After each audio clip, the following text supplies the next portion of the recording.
का शीर्षक एक पिता की दर्द भरी कहानी। एक गांव में एक छोटा सा बच्चा रहता था। उसके पिता तो थे, लेकिन माँ की मृत्यु हो गई थी। पिता सारा दिन काम करता और अपने बेटे को पाल पोस कर बड़ा करता है। वह सारे सुख सुविधा अपने बेटे को देता है जो एक माँ दे सकती थी। उस पिता ने कभी कुछ नहीं मांगा, सिर्फ इतना ही मांगा कि मेरे बेटे को कोई परेशानी ना हो। दिन बीतते गए, बेटा पढ़ लिख कर अच्छा जॉब भी करने लगता है और वह शहर में रहने लगता है। कुछ दिन बाद वह अपने पिता से मिलने आता है और कहता है, पापा, मुझे कुछ पैसों की ज़रूरत है। मैं चाहता हूँ कि शहर में ही ज़मीन लेकर अपना घर बना लूँ। पिता इस बात को सुनकर बहुत खुश होता है।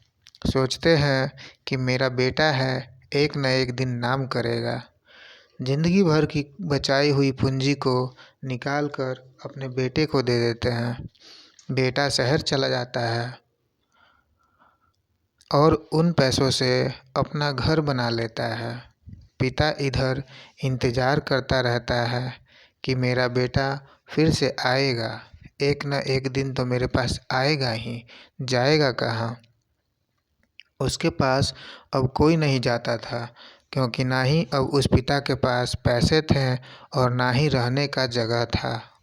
कुछ दिन बाद बेटा फिर लौट कर आता है और अपने पिता से कहता है, पापा, अब आप दादाजी बनने वाले हैं। पिता को बहुत खुशी होती है। इस बात को सुनकर वह कहते हैं, तू मुझे मेरी बहू और पोता से कब मिलाएगा। बेटा कहता है, बस पापा, थोड़े दिन और।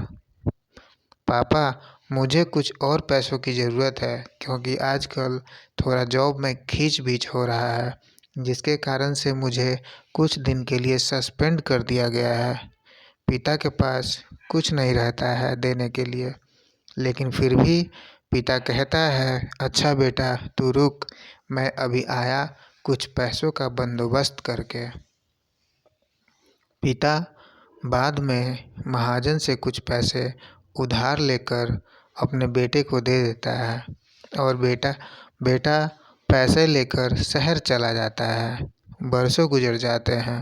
पिता सोचते हैं कि मैं तो अब दादाजी बन गया हूँगा, मेरा बेटा पता नहीं मेरे नाती को लेकर कब आएगा।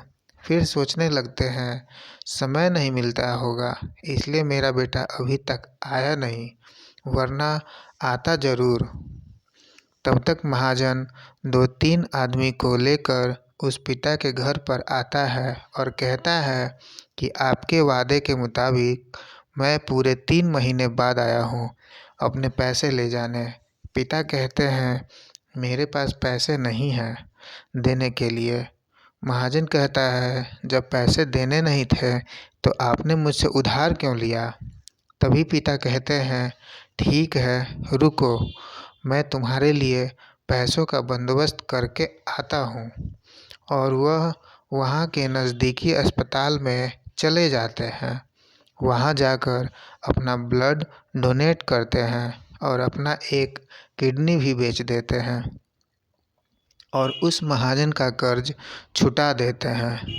किडनी बेचने के बाद उनकी स्थिति और भी ख़राब हो जाती है और वह उस राह में जी रहे होते हैं कि मेरा बेटा एक दिन आएगा ज़रूर।